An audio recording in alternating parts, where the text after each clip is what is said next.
दंडवत प्रणाम. मी सतीश दादा गुरु भोजरज बाबाजी अमृत आहे. श्री गोपाल कृष्ण मंदिर महानुभाव राजेशम तामसा तालुका हदगाव जिल्हा नांदेड. प्रथम त्या मार्गाचे अधिकरण दत्तात्रय प्रभूंच्या श्री चरणी साष्टांग प्रणिपात करतो. साधनदाता सर्वज्ञ श्री चक्रधर स्वामींच्याही चरणी विनम्र अभिवादन करतो.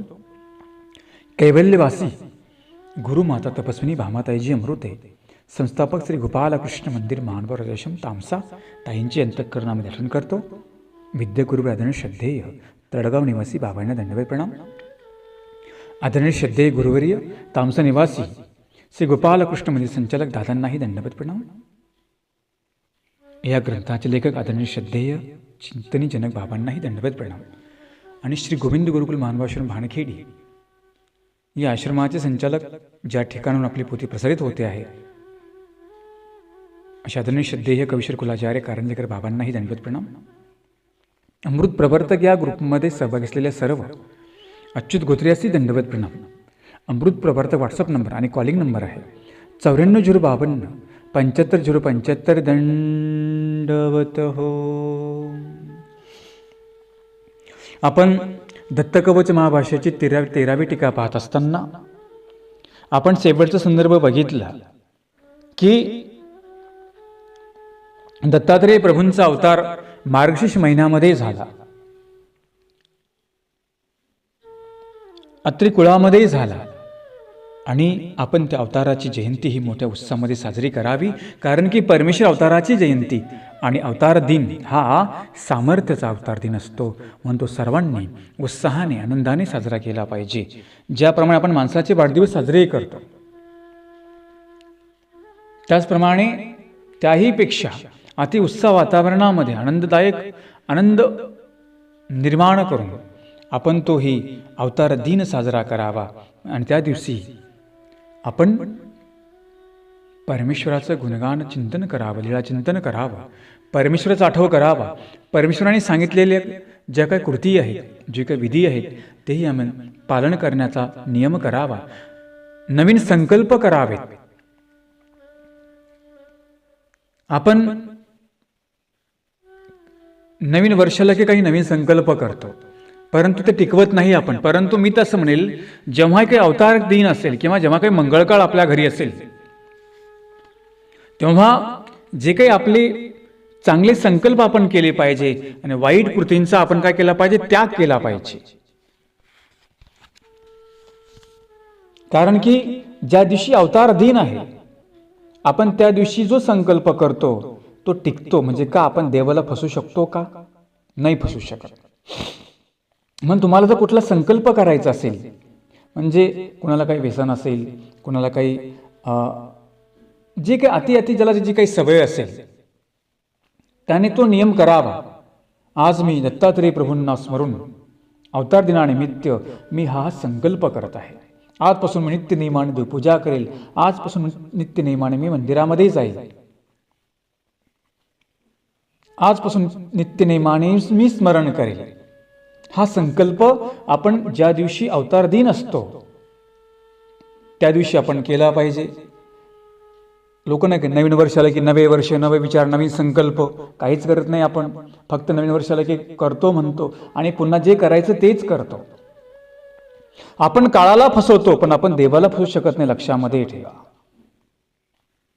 आपण गुरुला फसवू, आपण वेळेलाही फसवू, पण आपण जर देवाला जर संकल्प केला आपण तो फसवू का? नाही फसवू शकत. कारण की आपल्याकडे देव पाहत असतो. म्हणून संकल्प जर कुठल्या गोष्टीचा करायचा, मग तो संकल्प एखादा अवतार दिन असेल. मानव संप्रदायामध्ये पंचावतार दिन आहेत. किंवा आपल्या घरी काही मंगलकाळ असेल, जे एखाद्या वाईट गोष्टींचं आम्हाला व्यसन असेल, कुणाला जास्त रागच येतो, कुणाला काही देवधर्मच करू वाटत नाही, कुणाला काही कसली तल्लप असते, काही व्यसन असतं, त्याने मात्र या दिवशी प्रामाणिकपणे अवतार दिनाच्या निमित्ताने देवाला विडा समर्पण करून आपला जो मनाचा संकल्प आहे आपण तिथे केला पाहिजे. म्हणजे पहिला कुठला संकल्प पाहिजे? मनाचा पाहिजे. नंतर आपण तो कृतीमध्ये आणू. म्हणून सांगतात ना, मनुष्य सगळं फसवतो, जगाला फसवेल, परंतु देवाला हा जीव कधी फसू शकत नाही, कारण की देव त्याला पाहणारा तिकडून असतो.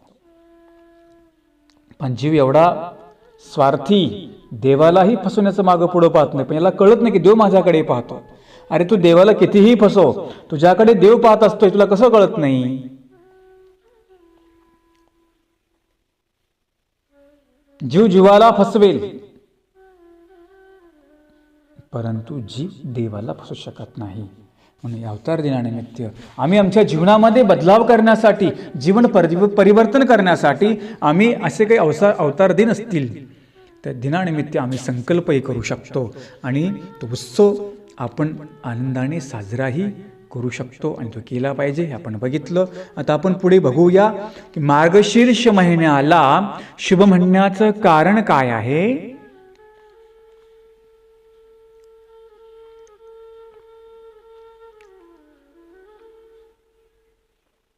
मासानां मार्गशीर्षोः. कारण काय म्हणाले ना, सांगतात की भगवान गोपाल कृष्णांनी सुद्धा या मार्गशीर्ष महिन्याला सन्मानित केलं, विभूतीमध्ये सन्मानित केलं, त्याचा उल्लेख विभूतीमध्ये केला. श्रीमद भगवद गीतेच्या 10व्या अध्यायामध्ये 11वा अध्याय 35 क्रमांकाचा श्लोक तुम्ही बघा. त्यामध्ये गोपालकृष्णांनी सांगितलं की मासाहम मार्गशीर्षोः मृतूनम कुसुमाकर. हे अर्जुना, महिन्यामध्ये मार्गशीर्ष महिना मी आहे. देवाने विभूती योगामध्ये सांगितलं की कुठे कुठे मी श्रेष्ठ आहे.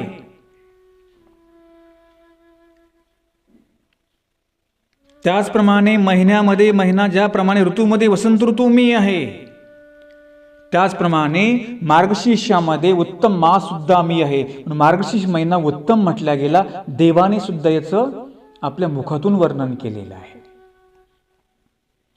म्हणून एक तर गोपालकृष्ण महाराजांनी मार्गशीर्ष महिना उत्तम सांगितला. दुसरी गोष्ट, याच मार्गशीर्ष महिन्यामध्ये दत्तात्रेय प्रभूंचा अवतार झाला. तिसरी गोष्ट, या मार्गशीर्ष महिन्यामध्ये सृष्टी सौंदर्य उच्च कोटीला पोचलेलं असतं. कशामुळे? शेतकऱ्याला आपल्या सर्व पिकांचा अंदाज त्याला कळून येतो, नाही का? आधी पाऊस पडतो, भरघोस पीक पिकतं, पण ते ज्याला ते पीक लागतं ते कधी उमलतं ते फूल किंवा एखादं काही फळ असेल ते मार्गशीर्ष महिन्यामध्ये उमलतं. त्याला अंदाज कोण येतो? काही पिकं तर मार्गशीर्ष महिन्यामध्ये निघून येतात आणि काही पिकांचा अंदाज लोकांना येतो. म्हणून तो शेतकरी वर्ग आनंदी राहतो, आपण आनंदी राहतो. मार्गशीर्ष महिना हा आनंद देणारा आहे. आनंद गुणामुळे मार्गशीर्ष महिना हा उत्तम सांगितलेला. ज्याप्रमाणे वसंत ऋतूमध्ये सुंदर वायू, सृष्टी सौंदर्य भरपूर भरलेलं असतं आणि या सृष्टी सौंदर्यामुळे मानवाचं मन प्रसन्न होतं. म्हणून ही जी विभूती सांगितली की नाही, मार्गशीर्ष महिना काय सांगितली? उत्तम सांगितलेली आहे.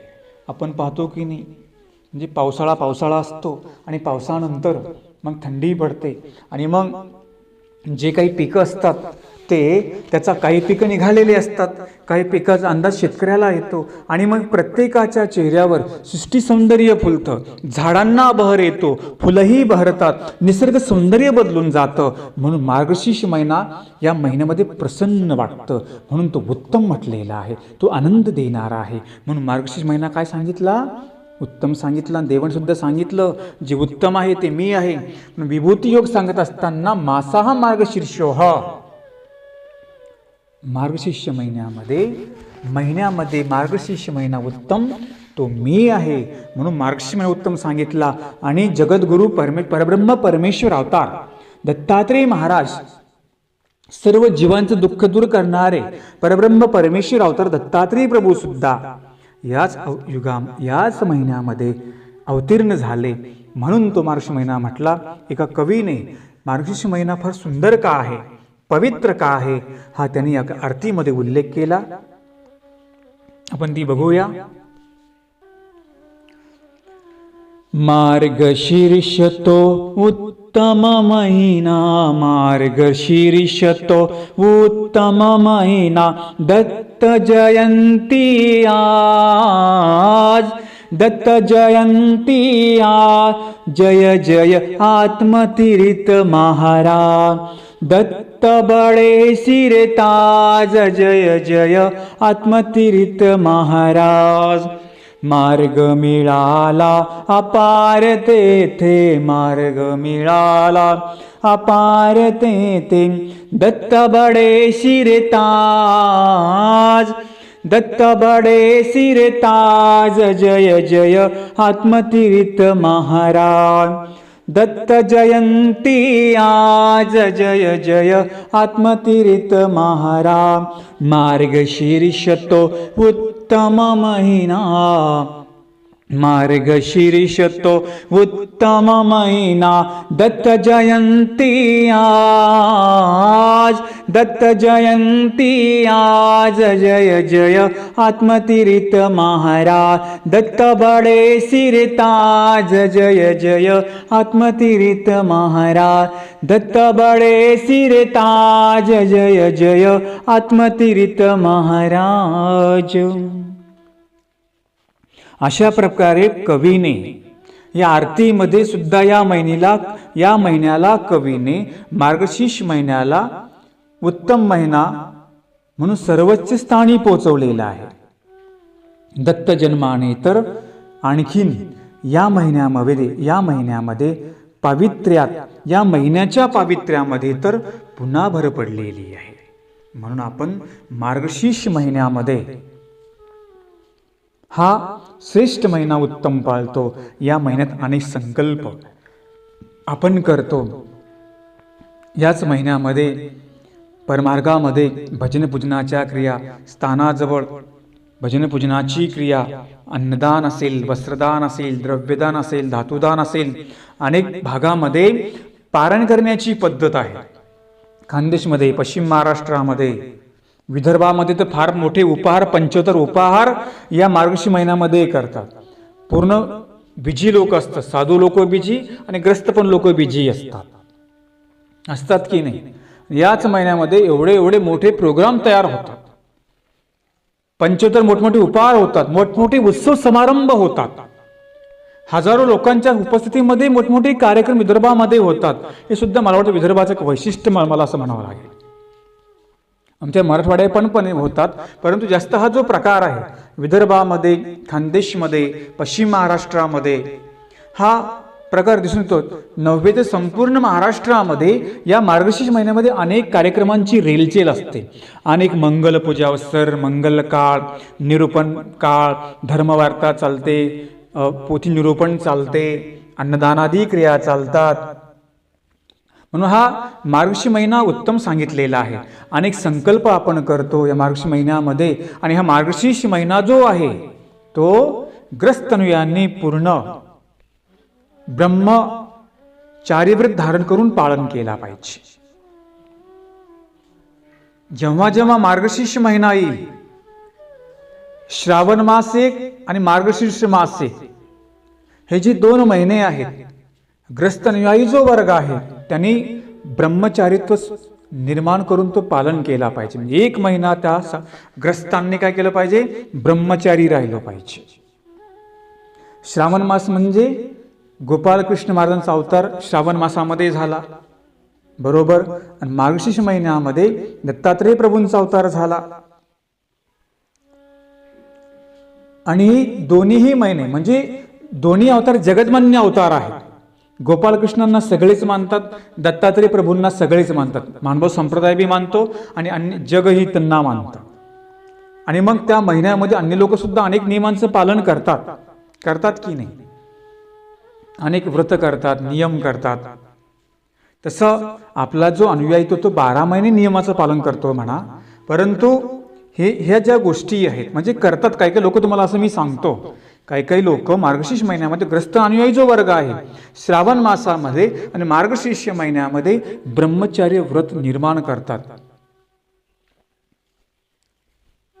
इतका ते उत्तम महिना मानतात.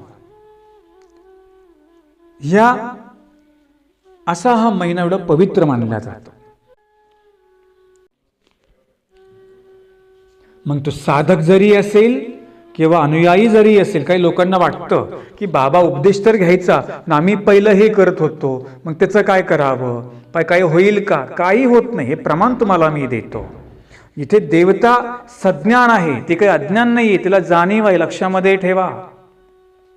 तिला कळतं कुणाला कधी विघ्न करावं, कधी कशामुळे करावं, आणि जर ती निरर्थक विघ्न करत नाही, हे पण लक्षामध्ये ठेवा. आणि म्हणून असं काही नाही, तो संभ्रम तुमचा दूर करून टाका की जेव्हा असा काही ना संभ्रम पडतो, उपदेश तर घ्यायचा बाबा, परंतु आता आम्ही पूर्व जे काही अन्य करायचो त्याचा काय आम्हाला त्रास होईल का? तर उत्तर देतो, प्रमाण देतो, तुम्हाला त्या गोष्टींचा काही त्रास होणार नाही. आता पहिले बरेच अन्य होते की या मानवा संप्रदायामध्ये, मी तर म्हणतो 80% लोक अन्य होते. 80% लोक, फक्त पिढ्याने पिढ्या 20% लोक उपदेशी झाले. नूतन जो वर्ग आहे 80% वर्ग आहे, मग त्यांना काही त्रास झाला का? काहीच झाला नाही. फक्त तुमची निष्ठा स्थिर पाहिजे, बस, काहीच होत नाही. उलट ती देवता उलट म्हणते, आता थोरा रावळांचे झाले, याचे विघ्न करू नये. प्रमाण आहे ना चरित्रामध्ये. काय प्रमाण आहे? दायंबा स्वामींच्या भेटीसाठी खडकुलीला येतात. बळेग्राम त्यांचं गाव. आणि आल्यानंतर स्वामींची भेट घेऊन ते निघतात. देव म्हणतात, भोजया तुम्ही आता एवढ्या रात्री जाऊ नका, भूत सैरावैरा धावती. त्या दिवशी भूत चतुर्दशी होती. असते ना भूत चतुर्दशी, एक अमावस्या. भूत त्या दिवशी इकडून तिकडे फिरत असतात दिवसभर, रात्रभर. आणि मग रात्रीची वेळ होती. त्याने सांगितलं, जीजी नाही देवा, मला गेलं पाहिजे. आता ते अन्य होते, काही त्यांच्या घरी कार्य असेल ते त्यांना करायचं होतं. आणि मग देव सांगतात की जाऊ नका एवढ्या रात्री. ते म्हटले, देवा आम्ही तर देवाची, आम्हाला काय भीती आहे.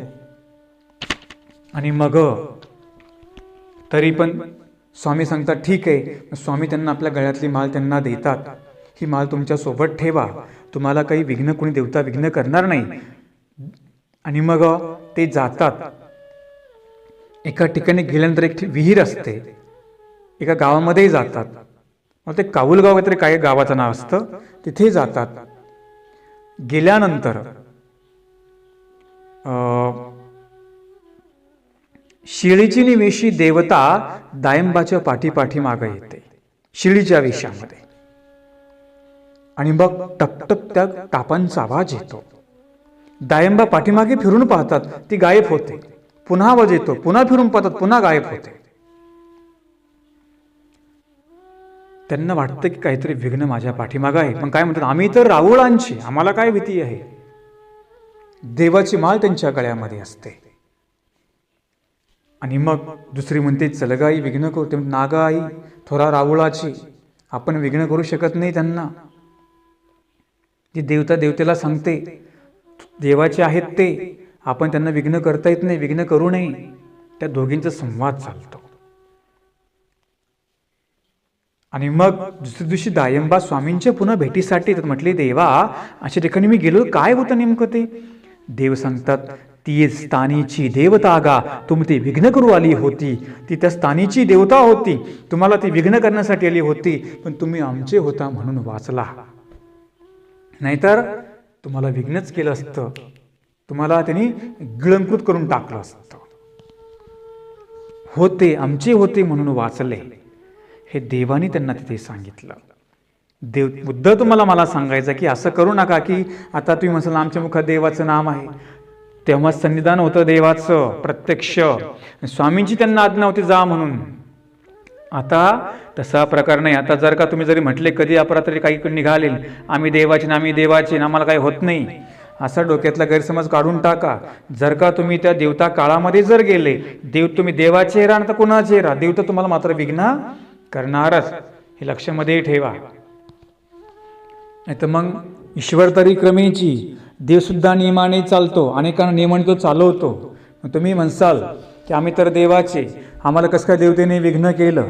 तुम्ही जर कुठं चुकले, तुम्ही जर कुठे तुमच्याकडून निषेध म्हणजे काय अविधी झाला, मग मात्र तुम्हाला विघ्न होणार. मग साधक राहो की उपदेशी राहो, कोणीही राहो, त्याला विघ्न होणारच. एक प्रमाण तुम्हाला मी सांगितलं की देवता अशी निरर्थक विघ्न करत नाही. तुम्ही उपदेश घेतल्यानंतर ती म्हणते की हे थोरा रावळांचे झालेले आहेत, आता आपण यांना विघ्न करायला नको. परंतु जर का तुम्ही चुकले, जाणून बुजून तुम्ही क्रिया केली, ज्ञान असून ती क्रिया केली, मग मात्र देवता तुम्हाला विघ्न करणार, ईश्वर तुम्हाला सहाय्य करणार नाही. अज्ञानाला माफ होईल, परंतु ज्याला जो सज्ञान आहे, जाणीव आहे, जाणून त्याने काही क्रिया केली, मग काय होईल, मग विघ्न करेल. देवताशी लगेच विघ्न कधी बी करत नसते, लक्षामध्ये ठेवा. काही चुका आपल्याकडून झाल्या तर ती विघ्न करते, देवता विघ्न करत नाही. आणि म्हणून मुद्दा आपला चालला होता की देवतेचा आनंद तिला जास्त होतो. मला कुणी प्रश्न केला होता, त्याचं उत्तर मी तुम्हाला दिलं की जरी तुम्ही काही पहिले अन्न असाल आणि काही करत असाल, उपदेश घेतल्यानंतर तुम्हाला निरर्थक देवता विघ्न करत नाही, हे लक्षामध्ये ठेवा. ह्या अभंगामध्ये कवींनी दत्तात्रेय प्रभूंचा महिमा वर्णन केला. तर म्हणाले, दत्तात्रेय प्रभूंचं महत्वाचं कार्य कोणतं म्हणाले ते सांगा. सांगतात की यश्यतं तारकं वंदे. यश्यतं तारकं वंदे म्हणजे असुर मारक असतात, देवता ह्या पूरक असतात आणि परमेश्वर हा अवतार तारक असतो. म्हणजे जे राक्षसी असतात ते मारण्याचं काम करतात. राक्षस लोक अभय देतात का? नाही देत. ते काय करतात, ते वधच करतात किंवा ते मारून टाकण्याचं काम करतात. कोण? जे असुर असतात ते. असुर म्हणजे असुर फक्त असुरच नव्हे, असुर प्रवृत्तीचे सुद्धा ते मारणारे असतात. माणूस कोणाला मारतो? कोणता मनुष्य कोणाला मारतो? जो असुर प्रवृत्तीचा आहे, जो गुंड प्रवृत्तीचा आहे, तो सुद्धा मारण्याचं काम करतो. तो कोणी असो, तो साधू पण पाहत नाही, कोणीच पाहत नाही, त्याला फक्त पैसे भेटले तो मारण्याचं काम करतो. असुर मारक असतात आणि देवता ह्या पूरक असतात. पूरक असतात म्हणजे जेवढं देवतेला भाव पुरला तेवढंच त्या देणाऱ्या असतात. त्यांचा भाव संपला, त्यांचं फळ संपलं, तुम्हाला ते पुन्हा काय करतात, नरकामध्ये ढकलून देतात. बघा, जीव असुर सांगितला, देवता त्या पण पूरक सांगितल्या. फक्त परब्रह्म परमेश्वर जो अवतार आहे तो जीवाला या संसारामध्ये तारणारा सांगितलेला आहे.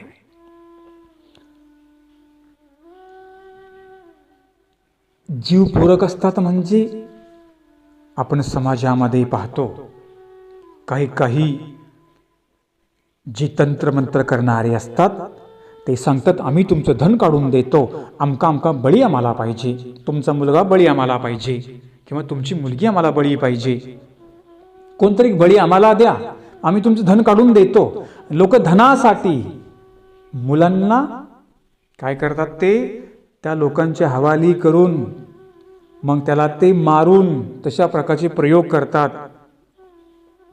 हे सुद्धा एक आसुरी प्रवृत्तीचे सांगितले. तंत्रमंत्र करणारे, त्याचप्रमाणे मांसाहार करणारे आणि आसुरी आहे मनुष्य परंतु दुसऱ्याविषयी वाईट चिंतन करणारे, त्याचं वाटोळच हो, त्याचं कधी भलंच होऊ नये, काय एवढ्या काय शिव्या देतात, एवढ्या काय घाण बोलतात. भांडणामध्ये पाहतो बघा आपण, कोण काय म्हणाल, कोण काय काय सांगता येत नाही.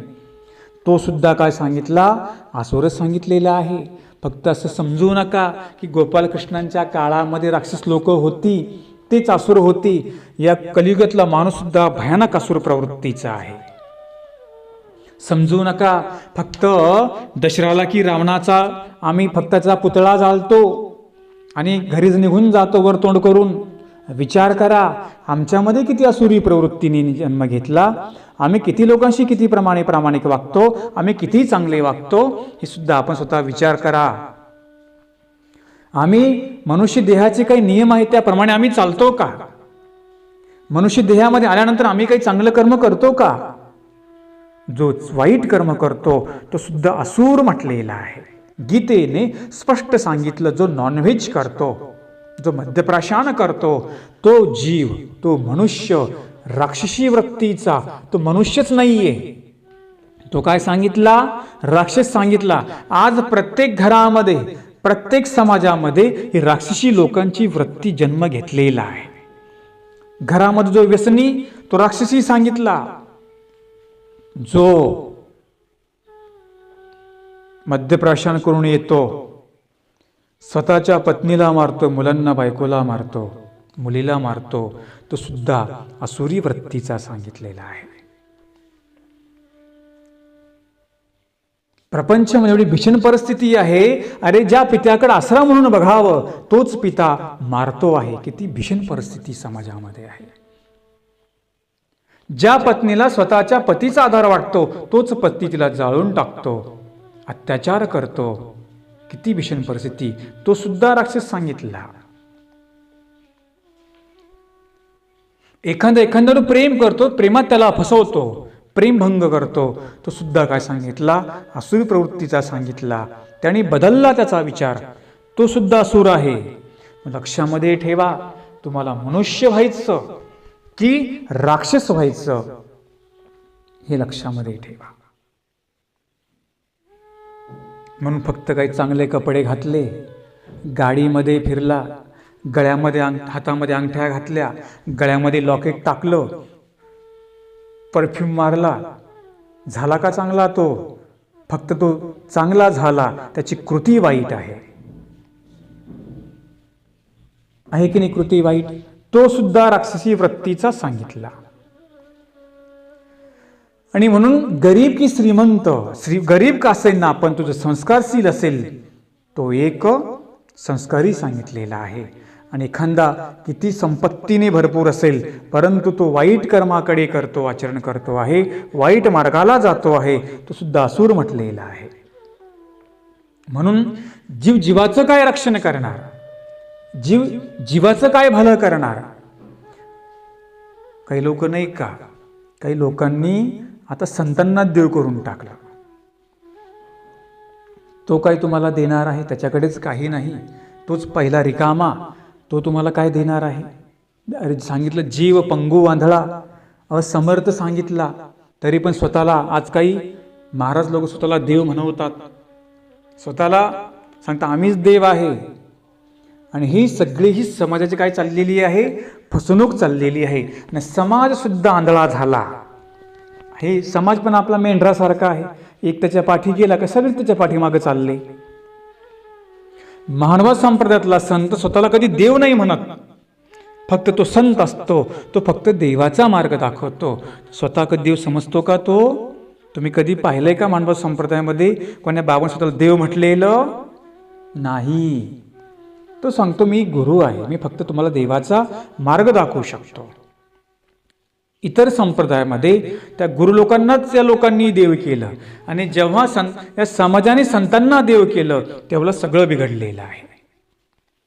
म्हणून देव तो देव, जीव तो जीव सांगितला. देवा संतांना या समाजाने देव केलं तेव्हा सगळ्या गोष्टी बिघडून गेल्या. तुम्हाला माहिती आहे, आता ज्या लोकांनी ज्यांना डोक्यावर घेतलं होतं ते कुठे जाऊन बसलेत? करू शकले का तुमचा उद्धार? ते नाही करू शकत. फक्त तुम्हाला त्यांनी सिद्धी प्राप्त केली आणि समाजाला त्यांनी फक्त फसवलं. म्हणून बाबांनो, यथार्थ जो परमेश्वर आहे, जो जीवाचं तारण करणारा आहे, परमेश्वर दत्तात्रेय महाराज, त्यांना शरण जायला सांगितलं. कारण की जीव तर स्वार्थी, तिकडे जाऊन फायदाच नाही. देवता तर फक्त तुम्ही जेवढं जोडलं तेवढंच तुम्हाला देणारे आहेत. म्हणून देवतेची भक्ती न करता कुठल्या जीवाची भक्ती न करता या जीवाने केवळ आणि केवळ जो तारणारा परमेश्वर आहे, या भवसागरातून तारणारा जो परमेश्वर आहे, त्या परमेश्वराची आराधना करावी. यश्चितं तारकं वंदे, त्या दत्तात्रेय प्रभूंना कवींनी वंदन केलं. अशा प्रकारे त्यांनी सांगितलं. आणि म्हणून आता परमेश्वर तारणहार कसे आहेत हे उद्या आपण बघूयात. जे काही मी विश्लेषण सांगितलं हे लक्षामध्ये ठेवा. जे बोलणं असतं ते सर्वांगीण बोलावं लागतं. आणि हे काही निरूपण जे समाजामध्ये अनेक प्रकारचे लोक श्रवण करतात, म्हणून त्यांच्यापर्यंतही पोचणं महत्त्वाचं असतं. काही अध्यात्मासाठी बोलावं लागतं, काही समाजासाठी बोलावं लागतं. म्हणून परमेश्वराच्या ज्ञानाचा उपयोग हा समाजालाही झाला पाहिजे आणि आपल्या अनुयायी वर्ग जो आहे त्यालाही झाला पाहिजे. त्या दृष्टिकोनातून ते बोलणं असतं. म्हणून बाकी जी उदाहरणं देतो त्याची कारणं ती असतात. फक्त केवळ शास्त्रीय बोलून चालत नाही, केवळ जनरल बोलूनही चालत नाही. दोन्हीचा समन्वय धरून बोलावं लागतं. हे सांगतो. दंडवत प्रणाम.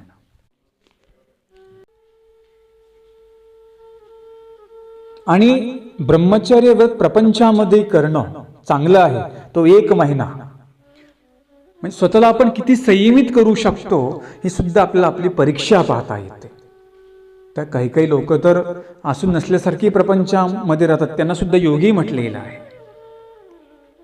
परंतु काही असे जे तरुण वर्ग आहेत तो सुद्धा अशा प्रकारच्या नियमाचं पालन करतो. हे सुद्धा आम्हाला पाहण्यामध्ये आलं. कुठे? एक श्रावण मासामध्ये आणि मार्गशीर्ष मासामध्ये. हे तुम्हाला एक अनुभव सांगितलेला आहे. करतात, चांगलं आहे. त्यांनी पाळेल त्याला चांगलंच आहे. म्हणजे एवढा तो महिना पवित्र मानला जातो हे तुम्हाला मी सांगतोय. आणि आमच्या शास्त्रामध्ये सांगितलं की मार्गशीर्ष महिना किती उत्तम महिना आहे. म्हणजे अन्य लोक तशा प्रकारचं पालन करतात. आपला उपदेशी वर्ग तर करतोच, परंतु अन्यही लोक तशा प्रकारचं मार्गशीर्ष महिन्यामध्ये 1 महिना ते काही निजे नियमाचं पालन करतात. ते मात्र ब्रह्मचारी राहतात. हे तुम्हाला मी सांगतोय. अशा प्रकारे ह्या मार्गशीर्ष महिन्यामध्ये आपल्याही मानव संप्रदायामध्ये अनेक कार्यक्रम संपन्न होतात, अनेक अवसर संपन्न होतात. आणि ईश्वर तो सदा सर्वदा अवसर काळीची गोमटे थोर. परमेश्वर एरवी नाही का? आहेच की. परंतु परमेश्वर अवसर काळामध्ये परमेश्वराला विशेष संबळ असतो. काहीतरी द्यावं त्याला असं वाटतं. परमेश्वर तो नेहमी देतोच की तुम्ही कधीही मागा हो तो तुम्हाला देणारच आहे. परंतु अवसर काळामध्ये एक वेगळी प्रसन्नता परमेश्वराकडे असते. तो मंगल काळामध्ये, अवसर काळामध्ये एक प्रकारची प्रसन्नता. परमेश्वर काय देतील काही सांगता येतं का? नाही. एखादा गुरु जर शिष्यावर प्रसन्न झाला किंवा एखादी आई आपल्या मुलावर जर प्रसन्न झाली तर ती काही देईल काही सांगता येतं का? त्याला काही सांगता येत नाही. तसं परमेश्वर अवसर काळामध्ये आपल्याला कधी काही देतील काही सांगता येतं का? नाही सांगतात. म्हणून मार्गशीर्ष महिन्यामध्ये काही अनुयायी अखंड नामस्मरण करतात, अखंड काही पारायण करतात, अखंड सेवा करतात. म्हणजे अखंड म्हणजे नेम पडू देत नाहीत. एरवी मागं पुढं होईल, परंतु मार्गशीर्ष महिना नियमाने सगळं चालतात. लक्षामध्ये ठेवा, मानव संप्रदायातला जो साधक म्हणजे अनुयायी जो आहे ग्रस्त, नित्य नेमाने आपण सेवा केलीच पाहिजे. मार्गशीर्ष महिन्यामध्ये दुप्पट करा. परंतु असं म्हणू नका आता मार्गशीर्ष महिना संपला आता सेवाही बंद, स्मरणही बंद, काहीच नको. नाही, केलंच पाहिजे. फक्त तो महिन्याचं विशिष्ट त्यांनी त्याचं महती वर्णन केलं की हा उत्तम महिना का आहे. दत्तात्रेय प्रभूंचा अवतार या महिन्यामध्ये झाला. म्हणून त्यांनी काय सांगितलं, कवींनी आरतीमध्ये त्या महिन्याची पवित्रता वाखाणली. आपण सुद्धा तो पवित्र महिना कशा प्रकारे मानला पाहिजे, तो अवसरही आपण केला पाहिजे आणि आपण सर्वांनी केला आणि तो करत राहिला पाहिजे. म्हणून या कवींनी आरतीमध्ये मार्गशीर्ष महिन्याची महती सांगितली. पुन्हा अजून त्या महिन्यामध्ये त्या महिन्याच्या पावित्र्यामध्ये भर पडली. गोपाळकृष्णांनी त्यांना सन्मानित केलं. दत्तात्रेय प्रभूंचा अवतार याच महिन्यामध्ये झाला. म्हणून मार्गशीर्ष महिना हा उत्तम सांगितला. आणि पुढे ते अभंगामध्ये पण सांगतात, दत्त जन्म झाला बद्रिकाश्रमासी, देव ऋषिकेशी प्रगटले. दत्त जन्म झाला बद्रिकाश्रमासी, देव ऋषिकेशी प्रगटले. तेव्हा देवतेचा वाढला आनंद, तवा देवतेचा वाढला आनंद. आनंदाचा कंद पाहताना, आनंदाचा कंद पाहताना. दत्त जन्म झाला बद्रिकाश्रमासी, दत्त जन्म झाला बद्रिकाश्रमासी. तर म्हणाले दत्तात्रेय प्रभूंचा अवतार बद्रिकाश्रमासी झाला. देव प्रगटले, देव ऋषिकेशी प्रगटले. म्हणजे दत्तात्रेय प्रभूंचा जो अवतार आहे तो चिरई अवतार सांगितला ऋषिकुळामध्ये झाला. देव प्रगटले आणि देव प्रगटल्यानंतर ऋषी लोकांना आनंद झाला, समग्र जीवजातींना आनंद झाला, पक्षी पक्ष्यांना आनंद झाला, झाडावेलींना आनंद झाला. याचबरोबर म्हणाले देवतेलाही आनंद झाला. देवतेचा सुद्धा काय वाढला? आनंद वाढलेला आहे. जेव्हा परमेश्वर एखाद्या प्रतिमेला स्पर्श करतात त्या देवतेचाच आनंद तिला अधिक तिचा वाटू लागतो. ब्रह्मविद्या शास्त्रामध्ये सांगितलं.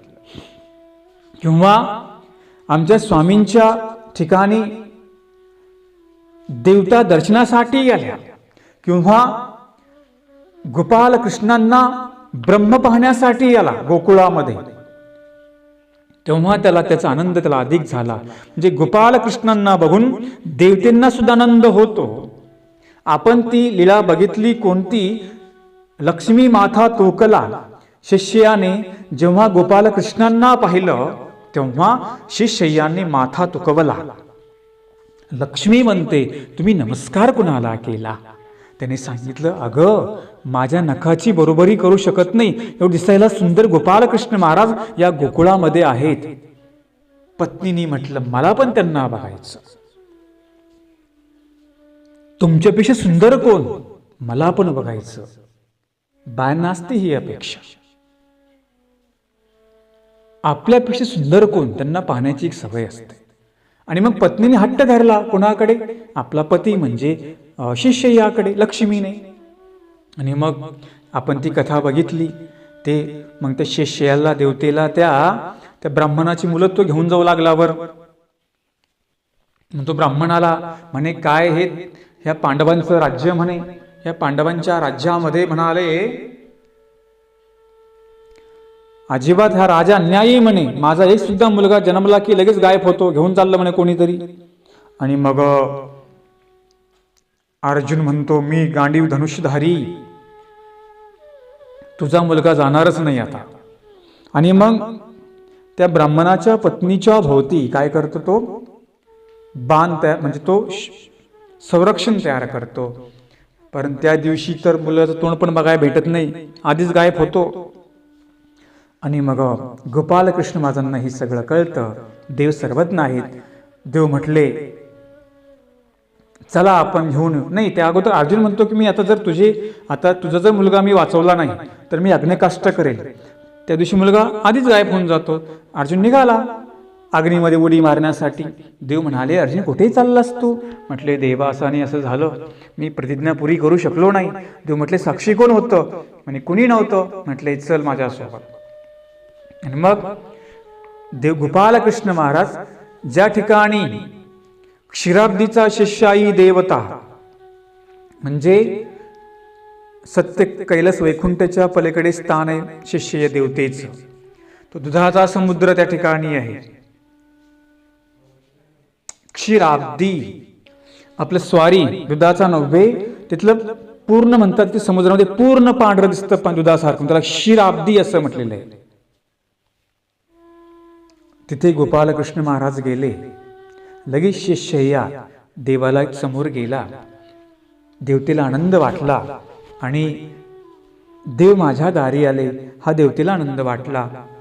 आणि मग त्याने देवाला बसायला टाकलं. देवाचे चरण झाडिले, पुसले. लक्ष्मीनेही गोपालकृष्णांना नमस्कार केला, तिनेही पूजा केली. देवतेने सुद्धा तिथे परमेश्वराची पूजा केली. आणि मग तिने सांगितलं, देवा, हे माझ्या पत्नीने तुम्हाला पाहण्याचा आग्रह धरला, मग सगळं मला करावं लागलं, मला क्षमा करा. देवाने सांगितलं, देवाने ओळखून घेतलं. आणि मग मुद्दा सांगायचा की देवतेला एवढा आनंद होतो, आनंदकंद पाहत असताना देवतेला सुद्धा आनंद होत असतो, नाही का. आमच्या स्वामींनी जालना या ठिकाणी देवता स्वामींच्या ठिकाणी आल्या, स्वामींचं दर्शन घेतलं, चरण झाडिले, निघून गेल्या. एखाद्या देवतेने परमेश्वराला पाहिल्यानंतर किंवा एखाद्या परमेश्वराचा स्पर्श एखाद्या प्रतिमेला झाल्यानंतर तिचा आनंद तिला अधिक होत असतो, आमच्या ब्रह्मविद्या शास्त्रामध्ये सांगितलं. आणि दुसरी गोष्ट, देवतेला आनंद का बरं झाला? जे ब्रह्मा विष्णू महादेव सगळ्यावर जे संकट आलतं की नाही, देवल्य ऋषीचं, आणि देवताही सज्ञान असतात, ते काय अज्ञान नसतात, त्यांना सगळं जाणीव असते. आणि त्यांना सुद्धा वाटलं आता परमेश्वर अवतरले, म्हणजे आता आमची विघ्न दूर करणारा कोण म्हणाले अवतरले? परमेश्वर अवतरले. बघा, जीवाला आनंद झालाच, परंतु देवतेलाही आनंद झाला की आमचे मालक अवतरले, आता आम्हाला काही धोका राहणार नाही. म्हणजे विचार करा, देवता परमेश्वराची अपेक्षा करतात, देवतेला सुद्धा परमेश्वराचा सहारा असतो, आणि जीव हा अज्ञान करणं आणि देवतेचा सहारा करतो. या देवतेची भक्ती कर, त्या देवतेची भक्ती कर, या देवतेचा उपास कर, त्या देवतेचा तपास कर, हो की नाही? अज्ञानामुळे आपण करतो. म्हणून जिथे देवता शरण जातात, तिथे देवता परमेश्वराकडून मोक्षाची अपेक्षा करतात, परंतु देवता नित्यबद्ध असल्यामुळे त्या परमेश्वराच्या मोक्षाला अधिकारी नाहीत, हा भाग वेगळा. परंतु देवता सुद्धा परमेश्वराच्या मोक्षाची अपेक्षा करतात, लक्षामध्ये ठेवा. पण त्यांना आहे का ते? नाही. आपण तर जीव तर आपल्याला परमेश्वर तर आपल्याला जन्म मागतात, आपल्याला शरण या म्हणतात. बघा, देवता अपेक्षा करते तर परमेश्वर म्हणतात ते मोक्षाला अधिकारी नाहीत, आणि जीव मोक्षाला अधिकारी आहेत, हा देवाकडे जातच नाही, देवाकडे पाहतच नाही, हो की नाही? आपण पाहतो का देवाकडे? देव आपल्याकडे पाहतो, आपण देवाकडे पाहत नसतो. आपण मंदिरामध्ये जातो, आपण पाहतो का त्या मूर्तीकडे?